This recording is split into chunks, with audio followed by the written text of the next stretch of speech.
You're recognized. Thank you, Madam Speaker. I need a moment just for personal privilege, if I may. You are recognized. Members, I just like to take an opportunity at times to recognize some of our local Tennessee heroes when they do things extraordinary. We've had a local problem at home we've been working with about the availability of cancer treatment locally. You all know that I'm sure you are aware, if you've ever had a family member who's undergone radiation or chemotherapy, that how difficult it can be to do that, particularly if you're in a rural area where you may have to drive an hour, 2 hours to get that treatment and then return home, and you have to do that on numerous occasions. There's a good friend of mine with musical talents. His name's Darrell Worley. I hope most of you may have heard of him. He's a country music singer. About 15 years ago, he decided to leave Hardin County and I guess the honky-tonks he'd been playing there during his youth, and came to Nashville to make it big. And those of you who may know, he's made it big. He's had a number of hits over the last 10, 15 years, including Tennessee River Run, Have You Forgotten? Just a host of #1 hits. He's been a great asset for Tennessee and for Hardin County in particular.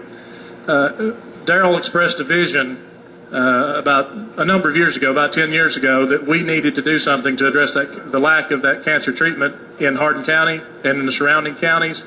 He established what's been known as Tennessee River Run. It's a weekend festival. It's a concert, had a number of headlining acts, including him, for the last 10 years. Through that and the work of a number of volunteers in the state of in Hardin County and surrounding counties, they've raised millions of dollars, and they have just recently, in the last year, completed construction and opening of the Darrell Worley Cancer Treatment Center in Hardin County. Now, the reason I bring this up, that's a great effort in and of itself, but this pertains to us because they had an issue with the state, with government, state government, getting certified to run the facility in the way that they had, the way it was set up in partnership with another hospital. There's nothing more difficult to overcome in state government that I've observed, other than that, more so than that phrase that it's never been done that way.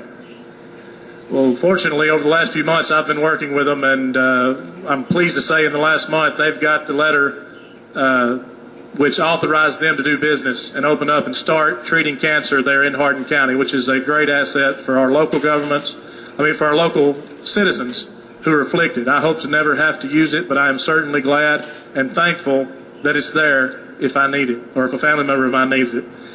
The reason I'm bringing this up right now is, right now down in Pickwick, there are about 200 folks gathered together at the Hardin County Health and Community Wellness event, gala for the year, that are meeting and giving out awards, and they've decided to give me an award for outstanding service in helping them maneuver through the state government to do that. I don't like to do this just for myself. I'm greatly, for those of you who are watching now, they've got it pulled up, got us on the internet, pulled up watching right now as we're doing this. I want to say thank you for the award. I accept it in honor of the hundreds of volunteers that have worked at home to make this happen, to make the Darrell Worley Cancer Treatment Center a reality. Thanks to Darrell, thanks to Charlotte Burns, our hospital administrator, and thanks to those volunteers. And thank you all for allowing me to have a few moments to express that. Appreciate it.